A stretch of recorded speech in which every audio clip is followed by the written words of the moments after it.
Welcome to MC Square Podcast. This is episode 44, and we have a special guest with us today. But before that, let's go.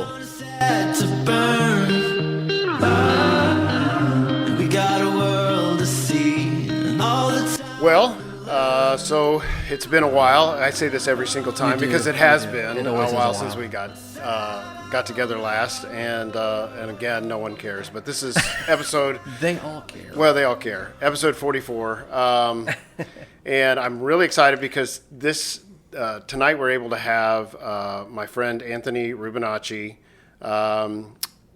join us tonight. We're going to have a conversation about politics, which always excites me, actually. And he's kind of a political animal. I'm sure he does other things besides politics, but he works for, currently you work for Congressman Mark Messmer in Indiana's 8th District. Are you a field rep? Or? Field rep. Yep, for the northern area? Yep. Because it's a huge district. It's ginormous. So I figured we could touch a lot of different topics, but one of the biggest ones that has been national news, and I think everybody's been riveted about is the horrendous assassination of Charlie Kirk last week. Of course, when this airs, it's going to be after the memorial and the funeral in Arizona. President Trump, Vance, all of the heads of state are going to attend. It's going to be really big. So that will already have taken place when you're watching this video. But that doesn't change really our conversation at all. So, Anthony, you want to tell us a little bit about yourself first? How old are you, and what are you currently doing right now? Yeah. Anthony Rubinacci, I'm 23 years old. Andrew and Jimmy, thanks for having me. No, you're welcome. Excited to be here. So, currently I work for Congressman Mark Messmer. I'm 8th District Congressman, like Andrew said.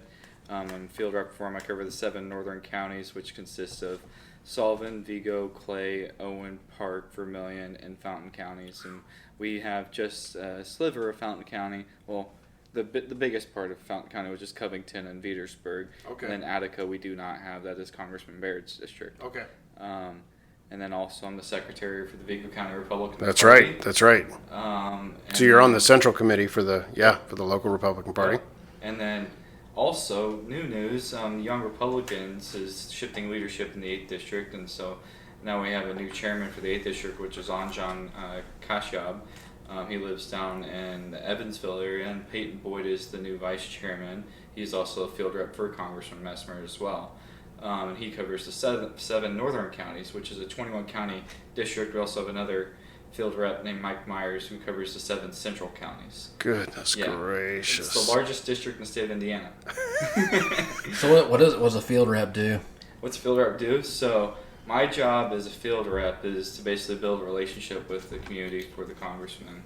And so I go out every single day. I'm going out meeting with mayors, councilmen, commissioners, town board members, clerk treasurers, superintendents, principals, business leaders, so your chamber folks across all the counties, and going to as many community events as possible as well. So it's almost like you're running for office nonstop. Right, yeah, except when you're in this role, it's apolitical, so you're not playing nice. The politics side of everything, and so you go to everything that's apolitical. You don't go to any partisan events at all whatsoever in this role. Oh, really? So, yeah. That's great. Yeah. So it's really a big shift for me, because me being a campaign junkie. Yeah. It was a big change in learning the dynamics of how a field rep is supposed to do their job and communicating with every single elected official out there. Regardless of party. Regardless of party. Oh, that's interesting. So what kind of questions do you just go and have general questions to get more information back to your representative? Yeah, a lot of times it's just relaying information back and getting to know what issues are current in each community. Mm-hmm. Okay. And other times, like for instance, if the mayor of Terre Haute is needing support for a federal grant that he's looking at getting, then we'll write letters of support for him and get them over to him.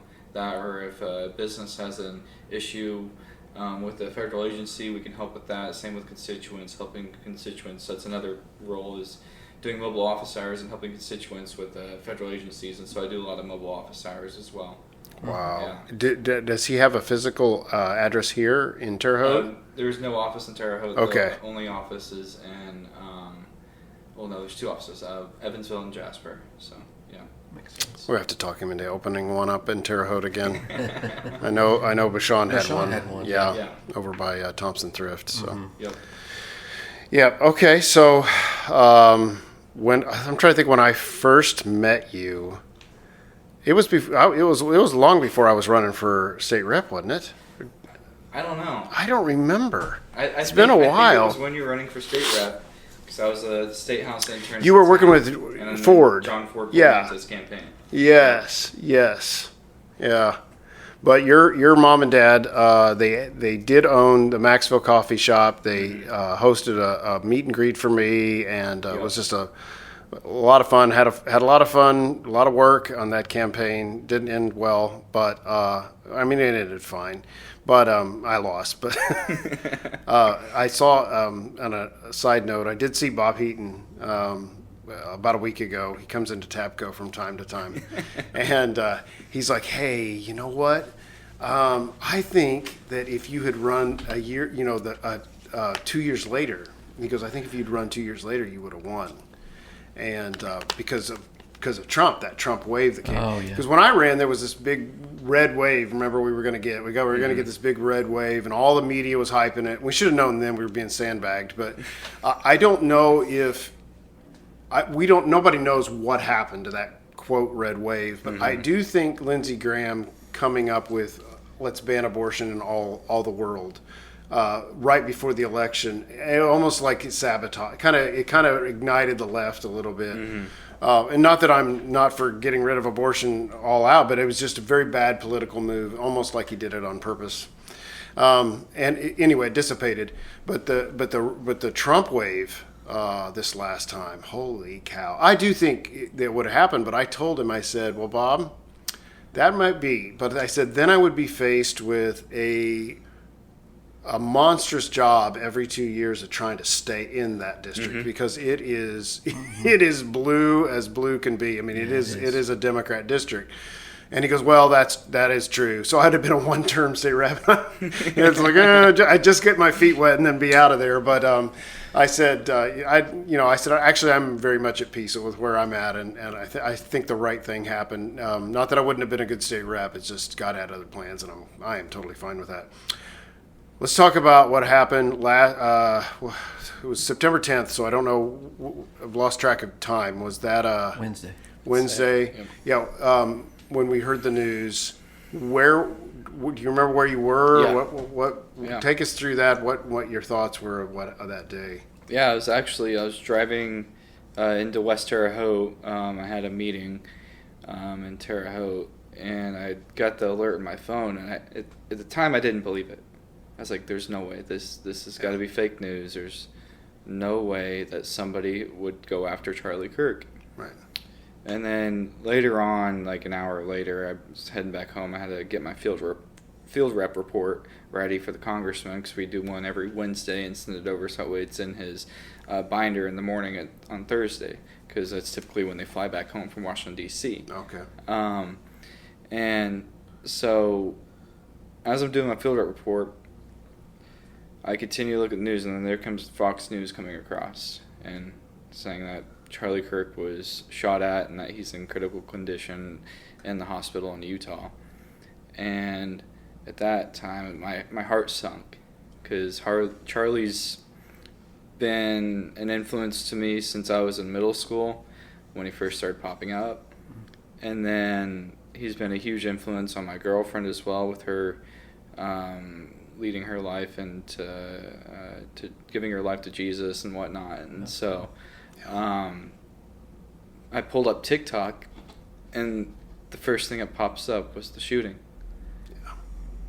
And when I saw the bullet go straight through his carotid artery, yeah, you knew it was over. It was over.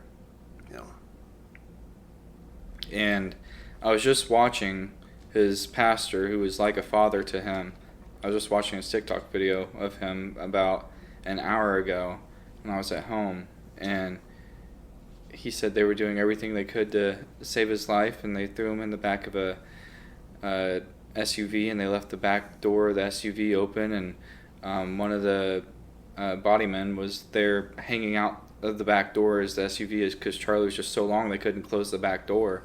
And they took him to the ER, and they were able to get a pulse back for a second, and then after that, 30 minutes later, he was declared deceased. Yeah, and the doctor told the pastor that they did everything they could to save his life, and there's just nothing they could do. The doctor told him that Charlie passed away almost immediately and felt zero pain whatsoever. So I remember my wife texted me. I was home working in the office, and she texted me. I wasn't watching the news or anything, and I'm like, so it was about 10 or 15 minutes after he'd been shot that I found out, and man, I started praying. I mean, I was sick. And what's interesting, and I've heard this Anthony said a lot. Hey, I knew who Charlie was. Didn't really watch his videos that much. Didn't really follow him, but I feel like I've lost a best friend. And I've heard that over and over again, all across the country. Just like this heavy weight of what has happened. Who was this? And that's folks that didn't know him well or follow him. I think when you flip it around and you look at who his followers were, there were definitely college age kids, but there were a lot of 14 and 15-year-olds, and just a ton of them were, I mean, just devastated. That's really speaks to the influence that he was having. That those kids are watching his YouTube videos of questions and debates. I mean, he's basically preaching the gospel all the time. I mean, in everything he did that was political, there was always the Bible was the basis of what his argument was, or natural law, or flat out common sense that you also find in the Bible was the basis of everything that he did, and to have all these kids, this entire generation. Being raised on that is really, I mean, that's super encouraging. And it's exciting for the next generation growing up. The future it's really bright. But man, I mean, I was begging God to save his life. And I was you're refreshing your feed constantly. And, I'm on X, you're on X, and that's where I get all my news. I mean, I did look at Fox News, but honestly, by the time it gets to Fox News, you already know it if you're on X, because it's already happened. Yep. And I'm like, and they're, Glenn Beck's like, they tell me he has a pulse, they've got him stabilized and blah, blah, blah. And I saw the video. I didn't want to watch it again. I'm like, well, dear God, maybe they were able to stop I don't know about that. I mean, I'm thinking, well, clearly his artery was, I mean, it was not good. Well, maybe they stopped it, and then when they announced he was gone, it was just devastating. And I think we grieved for 2 full days of just walking around like we'd lost a family member. And, it's, I watch, have you heard of Lance Wallnau at all? Okay, so Lance and Charlie Kirk have done joint meetings and stuff. So Lance is a pastor, and he's kind of prophetic. And I watched a video he did that day, and he talked about, and this has stayed with me. He talked about the martyr Stephen in the Bible in Acts. And if you think about it, so Stephen was the first martyr after Christ, but they killed him because they couldn't stand his arguments. Like he argued so well in front of the Sanhedrin, it was the governing body, it was government, but I mean, it's religious, but it was government. And he argued so well, they could not contradict what he said. And it enraged them, and they went up and they killed him. And the Bible says, and I didn't think about this, because we're not supposed to grieve. When someone passes away who knows the Lord, they're translated into heaven. It's life for them. But in the Bible, it says that devout men carried Stephen to his burial and made a loud mourning for him. And so it's right. It's altogether right that we would honor Charlie and the loss of youth, but the loss of a martyr. And the thing has bothered me, and I don't want to get off sidetrack on this, but I should write a paper about it. Nobody reads the papers, but I feel it just there's a lot here. Mm-hmm. And the fact that the church has failed, to me, a lot of the church they act like, what do we do when tragedies hit? No, this wasn't a tragedy, although it was. This was a martyr. Mm-hmm. This was someone who was killed for his faith. The church should have a response to that, and it should be we honor our martyrs, right? I mean, seriously. Anyway, so the aftermath. I mean, what did you talk to the congressman about? I mean, I'm sure this has been the talk of. I haven't had the opportunity to talk to him yet. Yeah. He posted something pretty quick. I think he put a statement out very fast. Yes. Yeah. Yes. So how often they were actually on the floor in the middle of voting when it happened. So yeah, this was, and that's when you also had the Democrats at the time booing. I was hoping you were going to say that. The Republicans for a moment of prayer. This for Charlie Kirk. Yeah. So what do you say? I mean, I know what I say, but it doesn't matter. What do you say to the calls that the violence is on both sides and we just need to come together and have unity? And in the face of this, I'm a little biased when it comes to this because Charlie Kirk, he really preached that the left was only going further left and the only way was through Jesus and just fixing the issues that the modern day left is making seem a moderate issue, which is not a moderate issue. It's a demonic issue. That's right. And when you mention the church, I just think about His holiness and what He allowed to go on within the church. And Pope Francis, God bless his soul, may he rest in peace. If you just look right here in our hometown at St. Mary's of the Woods Catholic College, yeah, they had a sign that read, "White silences violence," shortly after the BLM riots. Yeah. After George Floyd, a man who was high on fentanyl, yeah, who was not killed by Derek Chauvin, yeah, he overdosed. Yeah. But let's go tear up all the businesses right, and burn down Minneapolis. Yeah. Meanwhile, on the right, we're just calling for prayer. Yeah. And you had Democrats in the House chamber booing at Republicans for a moment of prayer. Yeah. So how do you have unity with that?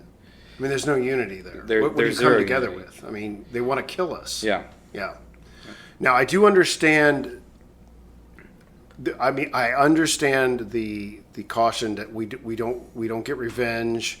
We don't avenge ourselves. I understand that. We're not going to resort to violence. Mm-hmm. But that's the point. Our side doesn't. Mm-hmm. Because we believe in the rule of law. Right. And we believe in society and having a civilization. But to paint it with a broad brush that it's both sides, we really need to calm down both sides of the... No. I mean, so what are you saying? That what Charlie was saying was inflammatory and he needed to calm down what he was saying? I mean, that's what you're basically saying. Right. Because what he was preaching and what he was talking was just flat out truth. Mm-hmm. I mean, it just was. Share a little bit about your history with that organization, with Turning Point and TPUSA, and so my niece actually went to an event. I think she was going to college in Oklahoma. She attended events there on the Oklahoma campus, and then she went to the Big Bend or whatever. I think she had breakfast with Charlie Kirk. Now, no, it was like breakfast. So I don't know how many people were there. Was it the chapter leadership summit? I have no idea. I haven't talked to her. But so it was devastating for her, obviously, and for all those kids that have been involved in this. But talk about, because did you help with ISU get one started, or? Yeah, I mean, I've been playing a role since I attended ISU to try and get one started. My issue, I just couldn't get a professor to sponsor. Well, I think it's just faculty to sponsor. Okay. Do they have to have that, though, to start? To be officially recognized by the school, yes. Okay. But to have a chapter and say it's Indiana State University students, no. Okay. You can just have an adult who says they're supporting, being an advisor of that organization, which I've happily done for Indiana State, and have became an advisor until they can find a faculty member to sponsor And they officially. haven't been able to yet. Not yet, but we had a couple of faculty member who was actually at the memorial service that we did on campus, and Good. I immediately hit them with it. Absolutely. Yeah. So Rose-Hulman, do they have a? They do. They're almost official at Rose-Hulman. They just had a couple more things that the president of Rose-Hulman wanted from them to become official. And then St. Mary's apparently has a few students looking at starting a chapter as well, which You're would be kidding. huge. Yeah, that would be a big deal. And then I got a text from a lady whose husband is a teacher at Terre Haute South who had a student come up to her husband and ask if he would sponsor a chapter, and he said he'd happily will. And then over at West Vigo High School, there's another teacher over there who does the Fellowship of Christian Athletes who is looking at doing a chapter as well. Good. So I haven't heard anything about North yet, but Yeah. Well, there's a lot of overlap there with FCA, if you ask me. I mean, there should be a lot of overlap. And that's actually on ISU's campus, so I've been following that for a little while. That's pretty vibrant. I mean, they've got, every time I see what they're doing, I mean, I don't know, they've got at least 50 kids having a Bible study or something. I mean, it's a pretty decent group, and those are the athletes or the student leaders a lot of times. I was a little taken back or disappointed just a little bit in the fact that there were so few pastors that showed up to that vigil. Mm-hmm.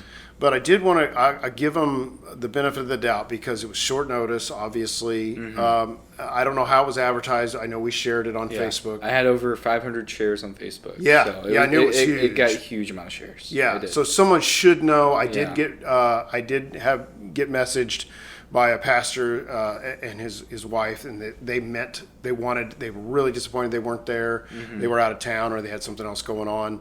And people do. I mean, I understand that. But I'm thinking this is a major turning point in the history of this country. I mean, this is a 9/11 type thing that happened. This is something that years from now we will still point to this Charlie Kirk assassination. And we may even have a day dedicated to him. Absolutely. And to have so few, I thought of youth pastors or pastors showing up.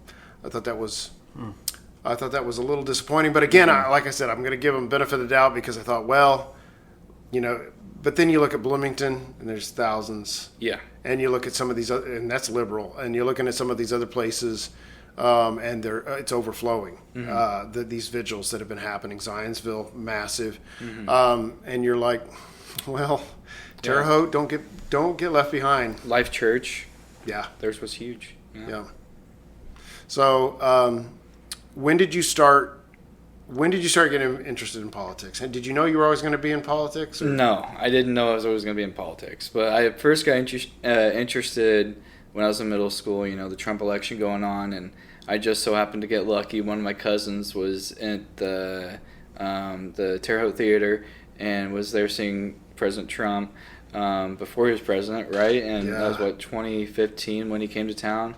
And he just so luckily had a seat next to him, and I was able to go in and see Trump at the time. And then apparently one of my best friends in high school was in the front row, was able to get 4 hats signed that day by Trump. I don't know what he did with them to this day, but I hope he still has them somewhere in his closet and protected. Yes, absolutely. Those are gold. But that's when I first started getting interested. Was when Obama's second term just really started deteriorating, and we were seeing the effects of Obamacare just not being out what they were meant to be. Right. And they thought it was going to be this next greatest thing that was going to really change healthcare, and what it really changed was creating a socialized society for medicine. Yep. And now we witness it firsthand here in Terre Haute, how socialized medicine works. Yep. And that's when I first got interested. We're not even close to socialized medicine either. Yeah. I mean, if you look at socialized medicine based upon what are in other countries, I mean, we're on a pathway there, but we're not even close to what it would be. Yeah. I've got a story for that too. You do? So yeah, because I've traveled the world. So and Rome actually was one of my first experiences with the socialized medicine in Italy. It's either you go to the private or you go to the public. and my older brother, who's also very, very liberal, he ended up falling down the stairs in the McDonald's. And it was facing the discrepancy of going and paying for your health care or not paying for it. And so he went and sat for 6 hours in the hospital, at the public hospital, and finally just said, screw this, I'm going to the private, and went and paid probably a couple $100 to get his ankle looked at. Yeah. Ended up he sprained it, but Yeah. Wow. Yeah. Yeah, people will pay if they can. And there's all kinds of horror stories in Canada. Oh yeah, it's awful. They come here for their health care. Yeah. It's not. But what we've done is we've taken. Medicaid, the same thing. It's government, and so now these hospitals are dependent upon it. Yeah, very. And so you take it away, and suddenly everybody's scrambling financially, and that is the danger of letting government in the door to pay for anything. Yep. That we can pay for ourselves. Yeah, the Medicaid reform's been painful. I mean, I know for a lot of healthcare systems. But that was fraud. But they were cracking down on fraud. Yeah, but I believe that it's going to have to be painful to turn it. Well, yeah. I mean, because it's not going to be an easy turn, and so I think there's going to be casualties of hospital systems shutting down and whatnot. Yes. Because of some of this, but it might be enough to start moving the wheel the other direction. Yeah, because I think the paradigm has to shift completely in how we're doing healthcare. Yeah, and it has to be let's eliminate as much insurance as we possibly can. I mean, cancer care? Are you kidding me? My nephew just went through cancer. He just successfully beat it. He had some kind of a blood leukemia or blood cancer. They diagnosed him, I think, first part of the year, and I think he was cured by May or so. Millions, if he didn't have insurance, millions of dollars, and it's just something's wrong with that. I mean, that's just unbelievable. Anyway, okay, so you got intrigued with Trump and excited. You weren't able to vote in that election. Right? No. Okay. Unless I was illegal. Yeah, right, exactly. Which we should talk about that. Actually, that was in the news. Remind us to come back to that. Oh gosh, that was. There's been some interesting things in Indiana politics lately, Well, especially Terre Haute. Oh my gosh. Well, let's just talk about that now. Actually, so because I had some inside information that this was going to happen, and you did too. Yep. So some guy comes in and basically self-confesses to the registration office that he's been voting illegally for quite a while. And he'd gotten a notice from the state that, hey, you need to prove your citizenship. So he comes in with his Mexican papers. Yeah. Knowing he was voting illegally. And he just told, yeah, I've been doing it for years. So that's one thing. That's great. That's fine. I'm sorry, but that guy's... What? You went and... it wasn't like he was sorry. He was just like, well, yeah, I've been voting for years. So anyway, to make it bigger, it became turned over to the FBI for investigation. It got turned over to Terry Modisette, the prosecutor, for investigation. I don't know what they're investigating. He says he did it, so he's already confessed to it. Mm-hmm. And lo and behold, it turned into a press conference from the State House by Diego Morales that the law that they passed, to catch illegals voting has worked. Mm-hmm. And they have found one from Terre Haute.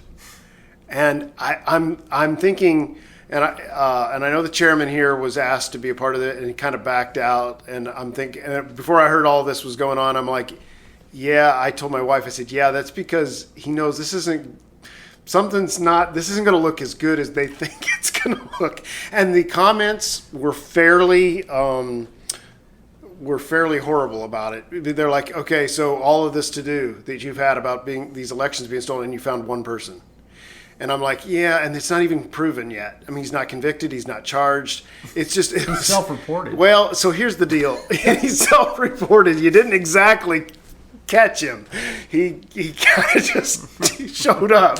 So the issue, the deal with this is, I feel like maybe our Secretary of State was kind of he ran with this thing. Man, he was so excited, and he ran with this thing. And I'm wondering if some of the powers that be were like, you do that. You go right ahead. Mm-hmm. We'll let you hang with this one. Yeah. Political suicide. Yeah, I feel like maybe some powers are maybe thinking it might be time to replace him on the ticket. I'm not sure, but honestly, it was just a bonehead political move. I'm thrilled they caught him or whatever, and I know there's more out there, but why don't you wait till he's convicted? Why don't you wait till you find two?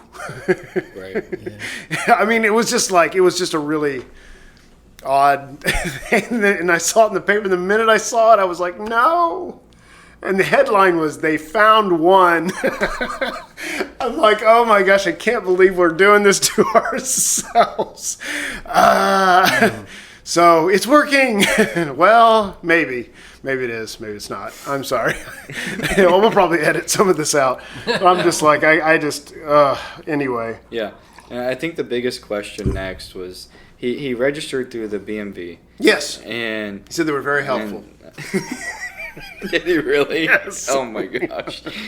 And the next question is how many of the other possibilities are there out there of illegals voting in our elections, and they were able to be issued that driver's license, which is supposed to protect everyday citizens like you guys and me, right? To allow them to get insurance. Yeah. And so the next question is how many others are there? Well, see, that's the real question, and that's what should have happened prior to a press conference. Yeah. I agree with you. To me, okay, so if we track this back to the BMV, then let's get busy investigating this and get to the bottom of it. And you know, me having worked in voter registration, and your wife as well. Yes. There's nothing we can do because once the BMV enters that, it's in the system, and it's supposed to be a cleared okay registration. Right. Because they would knock it down at the BMV if it wasn't. Right. It's supposed to be. Yeah. Supposed to be. Yeah. Yes. Now you guys are really messing with me because you're going to make the BMV with more red tape now? Is that what you're asking? So, in my opinion, the BMV should not be allowed to register voters, period. Mm-hmm. That was the dumbest idea. And, well, no, it wasn't a dumb idea. It was a Democrat idea on purpose to register, maybe. Okay, let's say it's totally above board. They want to register the people who are too lazy to show up and register themselves. That's really what they want to do. Yep. They want to, because everybody's got to go. You got to get your driver's license. Well, some of them. Card? Yeah, whatever it is. And so, hey, let's tag this in and register Democrat voters because they're polling it and they're thinking, if we're getting people who don't care, because that's who you're getting at the BMV, people who didn't care enough to go register the normal way, you're getting Democrat voters. Or you're getting voters that will have registered, and then we can go use their address to get an absentee ballot and kind of fill it in for them, get a signature. I mean, that's what they're thinking. That's above board. If you're talking in the back of their mind, they're thinking, yeah, they'll probably sneak a lot of illegals in too. There's a possibility. So it's bad. The whole thing is bad. It's just dumb. Mm-hmm. We have an office for voter registration. You can also register online. Mm-hmm. And it's super simple. Yeah. So that's all that needs to happen. They need to curtail that. Hopefully they will. Maybe. We'll see. Or they'll just add more red tape at the BMV. But I thought, great. Terre Haute's in the news. I felt like they were finally getting hyper functional. I've had great experiences last week. I love Terre Haute's BMV. I do too. And that's a lot, me saying I love anything with the BMV, because my experience growing up with the BMV was a nightmare. Always a nightmare. Yeah. And it didn't matter what you were told last time, like you have to have this, this, and this. When you walked in with those three pieces of identification or whatever, they would say, well, no, this won't work here. We don't need, or, yeah, thanks, we didn't need that. And you're like, ooh, every single time. It was something different. The BMV has been It's like their life calling was to see how angry they could make you, honestly. Yep. But not Terre Hautes. I've been It's thrilled actually with theirs. ranked really high. I think Yeah, it's it's got excellent. some kind of really. It's excellent. They're friendly. They're great. You get in, you get out. So Yeah, well, I think the culture's really changed at the Terre Haute location because in the past the culture wasn't so great, and I remember that growing up because my dad would just be so frustrated every time we went to the BMV, and so I think just some of the management change has just really shifted things around because now I have pleasant experiences every time I'm there. I agree. It's been used good. to I would just go to Clinton or Brazil just to avoid the headache of Terre Haute, and now I don't. Yeah. That's funny. Is there anything else you want to share? Anything else you want to on your heart? You were talking about me going into like when did I first figure out wanted to go into politics, and I didn't want to, but I got interested in freshman and 8th grade, 7th grade years, and with Trump's election, and I didn't want to go into politics at the time. I just thought it was really fascinating, really cool, and I wanted to be an engineer. Really? Yeah. And so I'd taken all the classes throughout high school and whatnot, and I had my eyes set on Purdue, and I didn't get accepted into their engineering program, but I got accepted just into general studies. Yeah. And I thought that was what I was going to do because I wanted to go to the military, and I was like, heck, they'll pay for my schooling. And I thought, and so I went to the Air National Guard here in Terre Haute and looked into going, and they wanted to send me to basic, and then they were like, well, before we send you to basic, you can no longer be an engineer. They're like, your color vision, you have none. And I said, I told you guys from the beginning of day one of my senior year of high school, when I was 16 or 17 years old at the time, that I have color vision issues and no depth perception. And now you're just now telling me when you wanted me to sign up and get sent fully over to basic over to Lackland Air Force Base in Texas, and now you want me to be the clothing clerk. I was like, I'm too smart for that. I'm going with my backup. That's political science. That's right. And I'm taking my wrestling scholarship at the time. And whenever at Thomas More University, the biggest mistake I made was going there and spending $30,000 my first year of school, and now I have to pay for it for the rest of my life. Yes, I've done that too. I've done that too. And so eventually injured out there, tore my labrum in my shoulder, and transferred home to Indiana State. Oh my gosh, Anthony. Yeah. So had a big shift and things changing throughout my beginning years of college. Kind of like God was trying to put you in the place you were supposed to be. Yeah. And that's back home. Yep. So you ran for office not too long ago. Yep. You ran for commissioner. Yep. What about that experience? Did you learn a lot, or I was it learned exactly a what lot you more thought? than I needed to know about what was going on in the community. Everybody would tell you anything and everything because they thought it was important that you needed to know it. Yeah. In reality, some things are better left unsaid. Yeah, that's pretty funny.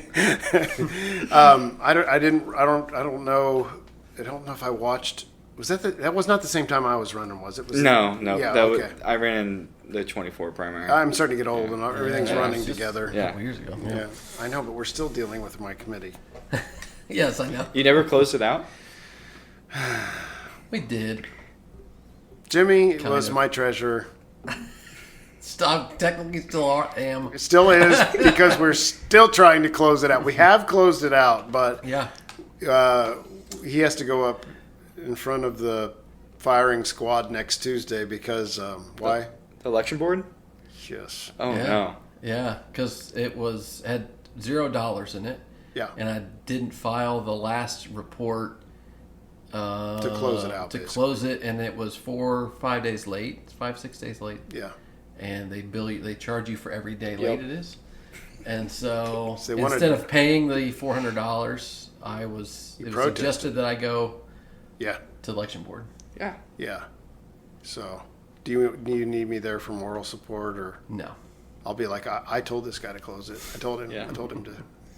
That was one of the biggest things. After I lost that commissioner's race, I stressed heavily to Get your stuff closed get out. it closed out because I was like, what if something changes with the state law? And it did. Yeah. Yeah. To where the reporting had to be done by everybody, and thank God I closed it out last summer after the race. So Yeah. but it was still. So if you're an elected official, you have to, no matter what, right? Yeah. Yeah. And that's kind of, I don't know. It just feels like an opportunity for them to tax you or to get a little bit of money off of you. Because now I do like the accountability, because if you go online, you can see who's donating to who, and I think that's a really good thing. I think it's a great thing for voters. It is. But it's underutilized. Yeah, to the max. So that's a really important thing and a really good thing I think that they do. But beyond that, it feels like you're trying to find a way to, and it's very subjective. Like there's rules, but they can just totally ignore those rules. They're very lenient. Yeah. Well, we'll see. We'll see how lenient. Yeah.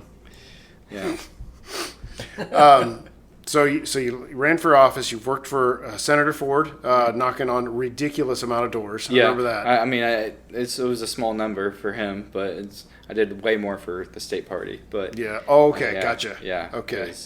John only did around 5,000, which is a lot, but it is a lot. Not a lot in the long run when it comes into working on some of these bigger campaigns. Yeah. And so working for state party last year, after I lost the commissioner's race, I knew I wanted to work for our next congressman, but I also wanted to work on the gubernatorial campaign because I just wanted to experience it. That's right. So I joined Mark's campaign. I also joined Mike Braun's campaign with state party. And it was kind of double whammy, working for both of them, trying to balance that out. But in the end, it worked out and ended up getting 10,000 doors. Anthony, and I was crazy. Second in the state. The guy that came in first was in the 1st congressional district, Gage Hoekstra. And he was up there helping, is it Randy Niemeyer that was running in the 1st district? I don't know, but I heard that name. Yeah. And anyways, he had knocked 60,000 doors. Randy's campaign alone had door knocked like 125,000. Oh my gosh. Yeah. One person alone, 60,000 doors. But when we state party. How do you do that? Well, you have to know the 1st district. I mean, it's all Chicago suburb housing. It's very, very tight. Very densely populated. The doors are like this. Yeah. And it literally is. And so the state party, one day, they were going to do let's do a fun day trip for everybody, regardless of where you're at in the state, knocking doors. We're sending you to the 1st congressional district to go help Randy. And we did that. They put us up in a hotel one night, and we went and knocked doors in Crown Point, Indiana.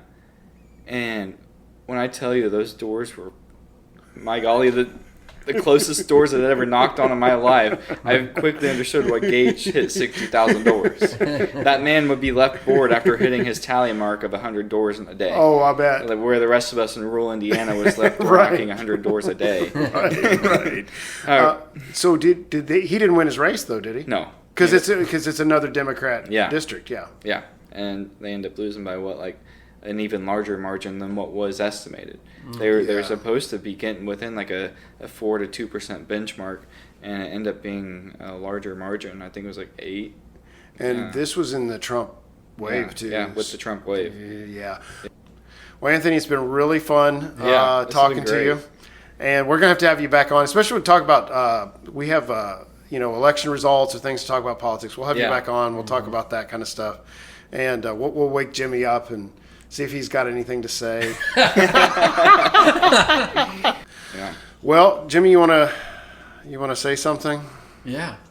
It's been great. It's been great. Let's you guys talk politics. Sorry. I'm really sorry. That's all right. We'll just call this one Heavy Politics. Yeah. Yeah. We'll see if it gets more than the 50 views that the last one did. Yeah, maybe it will. Maybe it will. Good grief. Do you want to give the contact info out for folks that want to? Oh, yeah. Thanks for watching. And so the best way to get a hold of us is through our Gmail, which is the mcsquarepodcast@gmail.com, the mcsquarepodcast@gmail.com. Also, you can comment below the YouTube video or get a hold of Andrew on his blog. And this is our vlog, I guess-ish. And so, and we'll see you next time on the MC Square Podcast. Thanks. See ya.